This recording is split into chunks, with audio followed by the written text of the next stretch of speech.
Hello, everyone, and welcome back. This is Aaron St. Dennis, the FF Mad Scientist, and welcome back to another episode of the Mad Science Lab podcast.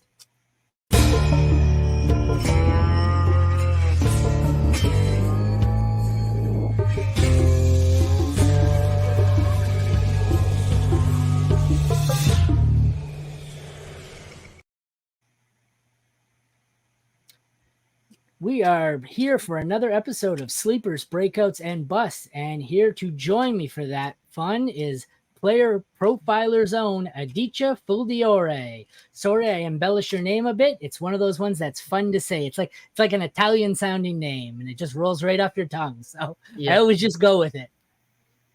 Yeah, thanks for having me, man. Excited to get started. Yeah, before we get into it, you want to take a second here and tell everyone where they can find you and your work. Yeah, so you can find me on my Twitter at ADI_FUL and my work on playerprofiler.com. I have a bunch of articles on there that you can check out. And occasionally I also appear on the Dynasty Roundtable for Player Profiler, so you can find me there as well. I occasionally appear on there as well, too. And maybe some new projects. I seen you replied to what I replied to earlier, so maybe we will be on a new player profiler project together in the near future. So I guess we'll, stand by and wait and see. All right. Well, without further ado, let's get right into it. We have your first player is being added to the screen now. Your breakout will be Kansas City. I hate to double check this because honestly, I couldn't remember where MVS played. Kansas City receiver Marquez Valdez-Scantling. Fantasy Pros projects him as wide receiver 79. You certainly took Sleeper seriously. He is projected for negligible rushing stats, 44.1 receptions, 696.7 receiving yards, and 4 touchdowns. Why is MVS your sleeper?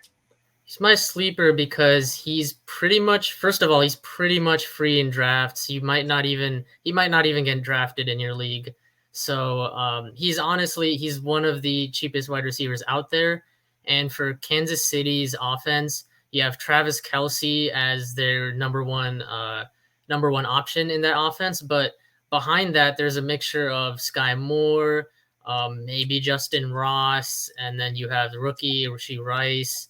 And then Richie James is also there. But I have a feeling that Marquez Valdez-Scantling is going to be another prominent wide receiver used in that Chiefs offense rather than a guy like Justin Ross, who's getting a lot of camp hype.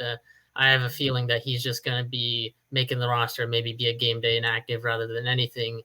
Last season, MVS had career highs in receptions, targets, air yards. He was number 7 among wide receivers in average depth of target. Now there's no Juju Smith-Schuster in Kansas City, so that number 1 wide receiver position is pretty wide open. Again, a lot of people want the young guys to take over, but I just don't know if that's what's going to happen. Patrick Mahomes is going to target Travis Kelce. He's probably going to target Jerick McKinnon a lot again. But I just think that Marquez Valdez-Scantling, where he's going in drafts, he's an excellent flyer to take at the very end of your draft, who, if he hits and returns on value, he can become a flex play for your team for sure. I'm not saying he's going to be a wide receiver 1 or 2 or finish anywhere near that, but for where he's going, he was ranked wide receiver 79. He's definitely got top 50 wide receiver potential, in my opinion. For where he's going, he's a gift as a flex play. Wide receiver 76, 192 overall, which means he's either going undrafted or in the last round. Unless it's Scott Fishbowl, then it's the last few rounds. And I realize this is Fantasy Pros, and their ADP, excuse me, doesn't allow for date ranges. So this is probably not accurate as of this week. But to give you an idea of just how buried he is, Tim Patrick is 1 above him, and I'm pretty sure Tim Patrick's done for the year, if not his career. So to have him 1 above MVS tells you just how far down MVS is. What do you think of this range here? Like he seems like free money. Like I like Marvin Mims down here, and I don't mind like Campbell and Reed, but there's not a lot when you get this far down. Like Tank Dell, he's what? 5'9". He's my height. He's not like Cole Beasley's there, but Cole Beasley just signed to that slot infested Giants team. Nicole SWAT infest Hardman. Giants Yeah. team. I like that. It's the best way I've ever heard it described. He was retired up until a week ago. Yeah, exactly. So it's among these wide receivers that are going in this range, you're going to have to take a shot on someone.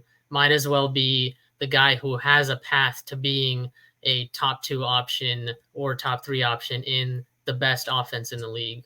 I want to scroll up here. I want to see how many Chiefs receivers are ranked above him. I can already see Rashee Rice's one right there. Mm-hmm. Scroll up. Sky Moore is above him. I know Tony's going to be above him, even though that's going to obviously change with his injury. So right now he's ranked as he's the wide receiver 4 in ADP on KC, and that's without even factoring in Travis Kelce as the 5th pass catcher. So as far as pass catching options go on the Chiefs, he is your 5th most expensive.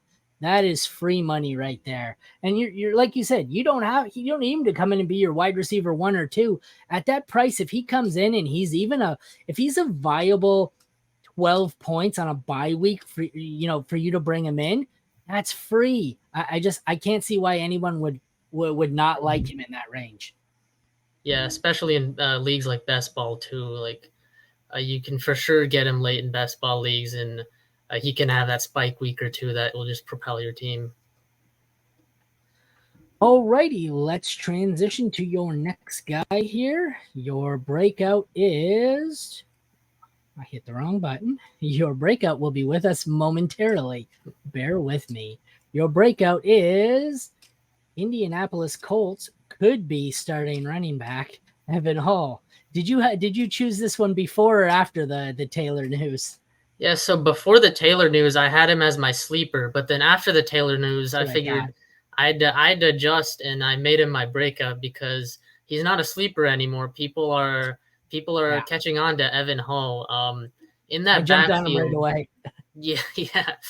In that backfield, you have Deion Jackson and Zach Moss, and I heard like Kenyon Drake worked out for them as well. So it's a lot of guys that are just average players, nothing really special out of that backfield. So Evan Hull can definitely take over. On playerprofiler.com's workout metrics, he's 80th percentile in speed score, burst score, and agility scores. He had 55 receptions in his last season of college, a 97th percentile college target share.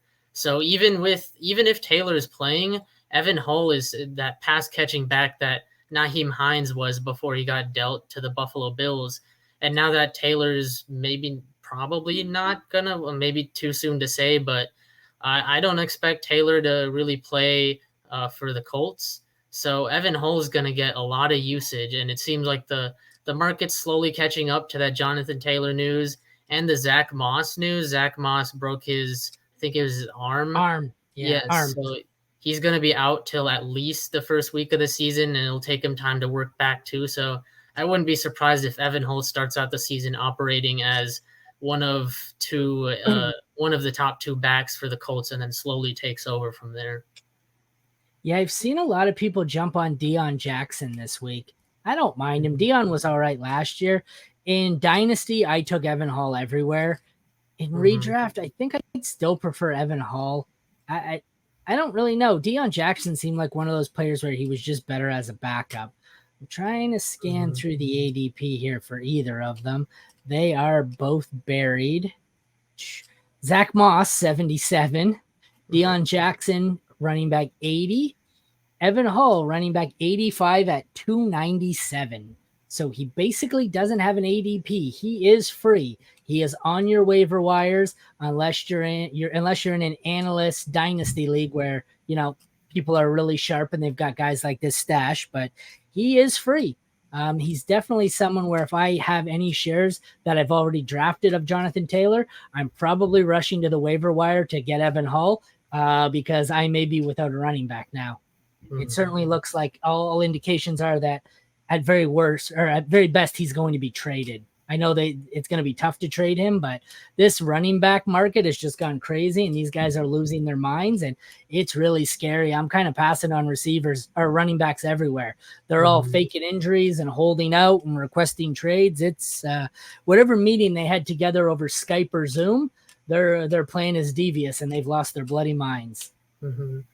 And that's another reason I'd say Evan Hall, even in Dynasty, he's a rookie, so you're gonna get at least a couple good years out of him before Yeah. anything happens with him. So he's got the potential to be the number one guy in the Colts backfield, and I wouldn't be surprised if he becomes a weekly flex play by week 3 or 4. Yeah, and like I said, like look at the range where he's going. At this point, you don't even have to look at the range where you would draft him. He's just pick him up off of waivers. Like he's RB 85 as your consensus or your average. Undrafted on CBS, 81 on Sleeper, RB 81 on Sleeper, 84 for what the heck's RT Sports, Real Time Sports? I don't know what that platform is. Yeah. Do you? I'm not sure either. Anyways, he's going in the early to mid 80s for running backs, which puts him in the late 200s, early 300s everywhere. That's a waiver play. Like I said, outside of a sharp dynasty league where I think I've got a few leagues, even like some of the leagues where I play with some pretty degenerate guys who've been here all along. He was still on the waiver wire. I was able to scoop him. And even in leagues where people wanted to go to the waiver wire after the Jonathan Taylor saga started, people went and grabbed Deion Jackson and passed on Evan Hall. In a dynasty league, I get in a redraft league, maybe gravitating towards Jackson, who might get the first crack. But in a dynasty league, give me Evan Hall. So, yeah. All right, let's move on to your last guy here, your bust, who I think is a popular bust, and he's definitely one of my top 5 busts. I think I wrote the other day an article, and that would be Minnesota running back Alexander Mattison, projected as RB 18. 946.8 rushing yards, 8 rushing touchdowns, 32 receptions, 219.3 receiving yards, and 1.6 touchdowns. Why are you out on Mattison? Yeah, I know a lot of people are divided on him. Some think he'll take over that Dalvin Cook role, and a lot of people think he's a popular bust. I think that Fantasy Pros projection RB18 is a little bit generous. The last 2 years, he hasn't averaged more than 4 yards per carry. And where he's going as a top 70-ish pick in redraft leagues. So that's a little bit expensive for my taste. I'd rather go after guys like Rashad White or James Cook who are going later. Yeah. Let me bring that up for you right now. Yeah. And there he's got 50th percentile agility score and 39th percentile speed score. So nothing special in terms of workout metrics, not too athletic when compared to some of these other backs for sure. And Minnesota could still add in that backfield in addition to Madison, Dwayne McBride, and Ty Chandler. They very well could add one of these veterans. Yeah, and Nwangu. I saw he got hurt too. I'm not sure if that was a long-term thing. I saw Madison also got a minor injury. I'm not sure where they are with their injuries, but it didn't seem too severe. So but this is his 5th year in the league, and he's never been a lead back. There's a reason for that. Last year in his best, I get it. When Dalvin Cook went down over the last few years, he's been a top 5 or 6 running back. If you look at those weeks, he Najee Harris'd it. He volumed his way to a top 5 or 6 finish with extreme volume and extremely inefficient work. Like it was, 30 carries for 70 yards and a touchdown. Like I get he had some good games, but he's not efficient. And I don't think an increased workload is gonna be something he's gonna hold up to. And my other theory has been that in the 4 or 5 starts where he has blown up with Cook out, the Vikings didn't know Cook was gonna be out. They had no choice but to ride him into the ground. Whether it be Chandler, Nwangwu, or McBride, or a veteran free agent, whoever the heck it is, Zeke, Fournette, they're gonna bring someone in to make sure.